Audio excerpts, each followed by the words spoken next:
तो दोस्तों स्वागत है आप सभी का मैथ वाले सर के नए वीडियो में। तो आज की वीडियो में हम बात करने वाले हैं क्लास 9 का चैप्टर नंबर 2 चल रहा था पॉलिनोमियल, और पॉलिनोमियल के अंदर एक्सरसाइज 2.4 का क्वेश्चन नंबर 5 का थर्ड पार्ट हमने करना है आज। ठीक है, तो अब तक हमने 2 क्वेश्चन करा रखे हैं इस क्वेश्चन के 5 क्वेश्चन का। ठीक है, तो उन सबके वीडियोस को देख सकते हो और डिस्क्रिप्शन में लिंक मिल जाएगा। पहले चैप्टर कंप्लीट हो चुका है, उसका लिंक है आपके सामने डिस्क्रिप्शन में। फिर फैक्टराइजेशन कैसे करते हैं, नॉर्मल फैक्टराइजेशन, वो भी मैंने दिया लिंक, वो भी देख सकते हो। अगर वो आता है तभी आप क्वेश्चन को कीजिए, वरना मत कीजिए। ठीक है, अब आगे देखिए। अब तक हम कर रहे थे क्वेश्चन में 4 तक, तो उसमें हमें 3 टर्म मिल रहे थे फैक्टराइज करने के लिए। अब यहाँ पे 4 टर्म हो गए हैं। ठीक है, अब इनका फैक्टर निकालना है। ठीक है, तो देखिए फैक्टर तो निकल जाएगा, लेकिन कुछ चीज़ें होती हैं जिनको आपको जानना ज़रूरी होता है। ठीक है, जैसे वहाँ पे फैक्टर तो 2 निकलता था, कंफर्म होता था। ठीक है, अब यहाँ पे कैसे कंफर्म करोगे कि कितने फैक्टर आएंगे। ठीक है, तो एक चीज़ हमेशा याद रखना, किसी भी पॉलिनोमियल का, ये तो पूरा एक पॉलिनोमियल है। ठीक है, तो किसी भी पॉलिनोमियल का हाईएस्ट पावर डिग्री को क्या बोलते हैं, जितना आता है। जैसे देख लो यहाँ पे इसका हाईएस्ट पावर कितना है, 3 है, तो इसका इस पॉलिनोमियल का डिग्री कितना हुआ, 3। ठीक है, जब डिग्री 3 है तो इसके फैक्टर भी 3 आएंगे, इतना याद रखना है। ठीक है, अब आगे करते हैं, कैसे करेंगे देखिए। ट्रायल मेथड का उपयोग करेंगे।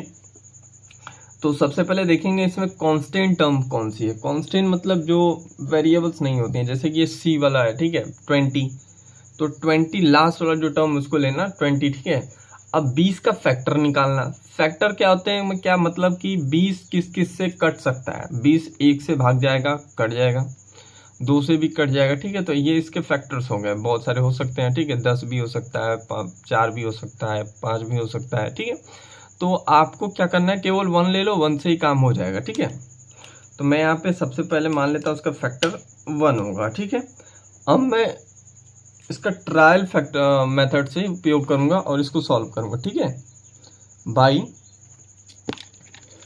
यूजिंग ट्रायल मेथड लिख सकते हैं। ठीक है, बाय ट्रायल मेथड।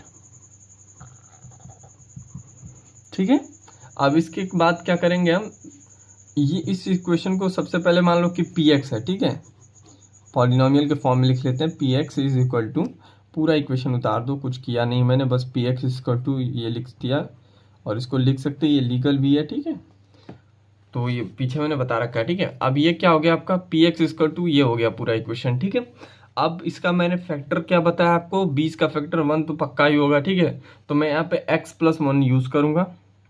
जब इसका फैक्टर 1 है तो इसको x + 1 लिखेंगे। ठीक है, अब यहाँ से x + 1 से मैं x की वैल्यू निकालूंगा और इस x की वैल्यू इसमें पुट करूंगा। ठीक है, अब पुट क्यों करूंगा, इन सबको समझो पहले। देखो, अगर x + 1, ये तो मैंने अपने से निकाल लिया। ठीक है, अभी मुझे प्रूफ भी तो करना होगा कि इसका फैक्टर है या नहीं है। ठीक है, तो उसके लिए मैं ट्रायल मेथड में हम करते ही है कि इस x + 1 की वैल्यू निकालेंगे, x की। ठीक है, और इसमें रख के इसको सॉल्व करेंगे। क्यों, क्योंकि अगर ये इससे इसका फैक्टर होगा तो पूरी तरह से इसको काट रहा होगा, मतलब x + 1 से भाग देने पे ये पूरी तरह से कट रहा होगा। ठीक है, यही फैक्टर का रूल कहता है।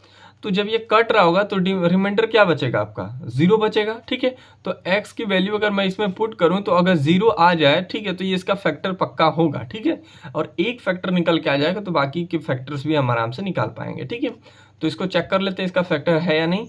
तो x की वैल्यू आराम से निकाल सकते हो, इसको x = 1 के = 0 लिख सकते हैं। ठीक है, अब यहाँ पे मैं x = इसको इधर पक्षांतर कर दूंगा तो +1 इधर आके -1 हो जाएगा, और ये हो गई आपकी x की वैल्यू। ठीक है, तो अब x की वैल्यू को आपको px के वैल्यू में पूरा पुट कर देना है। ठीक है, तो यहाँ पे हो जाएगा p - 1, जहाँ जहाँ भी x दिख रहा है तहाँ तहाँ पे पुट करो।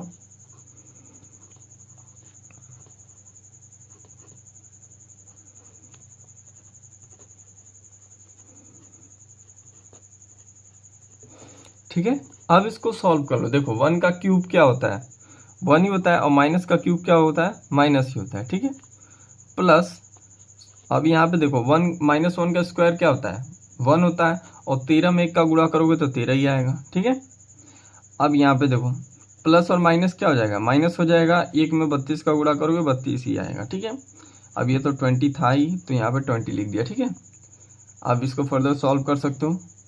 तो एक काम करो कि माइनस वालों को एक साथ ले लो और प्लस वालों को एक साथ ले लो, ठीक है। तो 32 एक क्या हो जाएगा 33, 13 और 20 आपका क्या हो गया प्लस का 33, ठीक है। तो अब यहाँ पे आपका क्या बच गया 0 ना, देखो -30 में अगर +30 माइनस कर लोगे तो 0 बच जाएगा।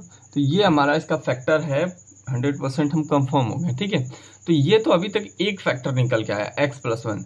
मैंने आपको क्या बताया था कि आपका फैक्टर कितना निकल कर आएगा, 3 निकल के आएगा, क्योंकि इस पॉलिनोमियल का हाईएस्ट पावर डिग्री कितना है 3 है, ठीक है।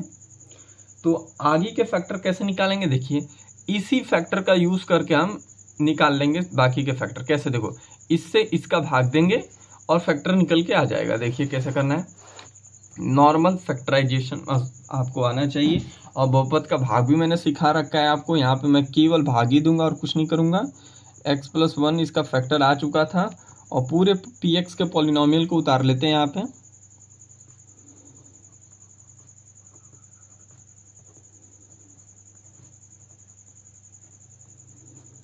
और नॉर्मल भाग देना स्टार्ट करते हैं। देखिए पॉलिनोमियल का भाग आपको देना आता है तो ठीक है, नहीं आता तो कोई बात नहीं, यहाँ पे तो मैं बताऊंगा ही बताऊंगा। लेकिन अगर डिटेल में आप समझना चाहते हो उसको तो सेपरेट वीडियो आपको यहाँ पे डिस्क्रिप्शन में मिल जाएगा, उस सबको देख सकते हो, ठीक है। तो इसको देखो कैसे करना है। यहाँ पे x है, यहाँ पे मैं अपने हिसाब से कोई भी टर्म या नंबर्स बनाऊंगा, x y कुछ भी लिखूंगा, जिससे इसका इसमें गुणा करूँ तो यही वैल्यू मुझे एग्जैक्ट मिलनी चाहिए, ठीक है। आपको केवल पहले वाले नंबर को टारगेट में लेना है, बाकी का कोई आपको ध्यान नहीं देना, वो अपने आप सॉल्व होते जाएंगे, ठीक है। तो यहाँ पे मैं क्या करूँगा, यहाँ पे 3x चाहिए मुझे, यहाँ पे एक ही x है तो मैं यहाँ पे 2x लगा लेता हूँ, ठीक है। अब मैं x का x² में गुणा करूँगा तो क्या वैल्यू आएगी, x का क्यूब आएगा, ठीक है। अब +1 का इसमें गुणा करोगे तो यही वैल्यू आएगी x का स्क्वायर, ठीक है। अब देखो इसको आपको माइनस कर लेना है, ठीक है। तो यहाँ पे कुछ नहीं है तो प्लस का साइन है तो यहाँ पे माइनस लिखेंगे, यहाँ पे प्लस है तो माइनस लिखेंगे। यहाँ पे जो साइन होता है उसका अपोजिट साइन नीचे लिख देते हैं। अब नीचे वाली साइन को और ऊपर वाले साइन को लेके एक साथ सॉल्व कर लेते हैं, ठीक है। तो ये माइनस और प्लस क्या होता है माइनस, और यहाँ पे बराबर वैल्यू होता है, प्लस माइनस क्या हो गया यहाँ पे 0 हो गया, खत्म हो गया, ठीक है। लेकिन यहाँ पे देखिए माइनस और प्लस क्या होता है आपका माइनस, लेकिन बड़ा कौन सी वैल्यू ये वाली, तो यही वैल्यू लिखी जाएगी, ठीक है। अब यहाँ पे क्या करूँगा 13 में से एक x² निकल गया तो आपका बच गया प्लस का, ठीक है, क्या बच गया 12x का स्क्वायर, ठीक है। और बाकी सभी टर्म को ऐसे ही उतार दो, ठीक है। अब आपको इसको टारगेट करना है, अपने आप नीचे सॉल्व होता जाएगा, उनको सोचना नहीं है। अब यहाँ पे मैं क्या लिखूं कि मेरा काम हो जाए, यहाँ पे x है एक है, ठीक है। तो प्लस का साइन देंगे पहले, क्योंकि मुझे यहाँ पे प्लस ही चाहिए, 12x लिख दिया, ठीक है। अब x का इसमें गुणा करूंगा तो ये आएगा x का स्क्वायर और प्लस, और यहाँ पे 1 का गुणा हो जाएगा तो ये हो जाएगा 12x, ठीक है।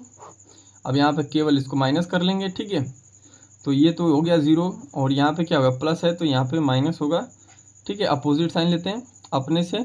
अब इस माइनस को इस प्लस के साथ घटा लेते हैं तो आपकी वैल्यू क्या बच जाएगी 10 बच जाएगा, ठीक है। और दोनों में से बड़ा 32 है तो इसका साइन पॉजिटिव है तो पॉजिटिव 10x+20, ठीक है। 10 नहीं यहाँ पे 20 बचेगा ना, ठीक है। तो यहाँ पे 20 बच गया, ठीक है। अब देखो आगे क्या करना है। अब यहाँ पे आपको क्या चाहिए +20 ले लेता हूँ, x का गुणा 20 में करूँगा तो मेरा क्या आ जाएगा x 20 ही तो आएगा, और 1 का गुणा 20 में करूँगा तो +20 आएगा। अब इसको माइनस कर लो 0 0, ठीक है। यहाँ पे कंफर्म हो गया कि ये इसका फैक्टर था, हमने पहले निकाल लिया। अब मैंने इसको इससे भाग दिया तो मेरी वैल्यू ये बची, ठीक है, x² + 12x+20, ठीक है। अब यहाँ से आप नॉर्मल फैक्टर निकाल सकते हो 2, ठीक है। एक पहले से निकला हुआ है, 2 यहाँ से निकल गए, बाकी के 3 आपके कंप्लीट हो गए, ठीक है। तो देखिए यहाँ पे करके दिखाई देता हूँ कैसे फैक्टर निकालेंगे। तो ये आपका इक्वेशन था, अब इसको मैं सॉल्व करूंगा और यहाँ से फैक्टर निकालूंगा इस पॉलिनोमियल का। सबसे पहले काम क्या करते हैं, इस वाले टर्म का इस वाले टर्म में गुणा करते हैं तो ये हो जाएगा 20x²। दूसरा काम बीच वाली संख्या को लिखते हैं।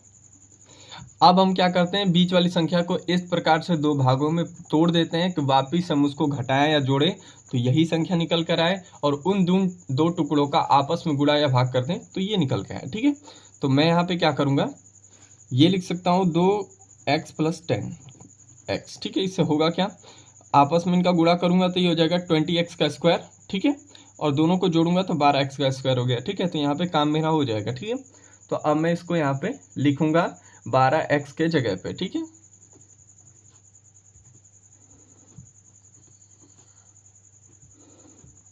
ये तो 20 पहले से था, ठीक है। अब कॉमन लेंगे, कॉमन मतलब जो दोनों के पास प्रेजेंट हो, इन दोनों के साथ एक, इन दोनों के साथ एक निकाल के कॉमन निकालेंगे, ठीक है। x यहाँ पर भी, x यहाँ पर भी, तो x कॉमन ले लिया, और यहाँ पे कोई ऐसा नंबर नहीं है जो दोनों साथ प्रेजेंट होती, तो यहाँ पे क्या बचेगा, x ही बच जाएगा। 2 था तो एक बार निकल गया, प्लस का साइन 2 बचेगा, क्योंकि x एक ही x है, ये तो बाहर चला गया, ठीक है। अब यहाँ पे कॉमन क्या मिल रहा है आपको, +10 बच क्या गया, x + 2, ठीक है। अब यहाँ पे इसको और इसको एक ब्रैकेट में, और ये तो पहले से ही है एक ब्रैकेट में, और एक हमारा फैक्टर पहले आ गया था x + 1, ठीक है। तो ये तीनों आपके फैक्टर आ चुके हैं। तो आई होप आपको समझ में आया होगा कैसे करते हैं। तो मिलते हैं अगले वीडियो में, तब तक के लिए पढ़ते रहिए।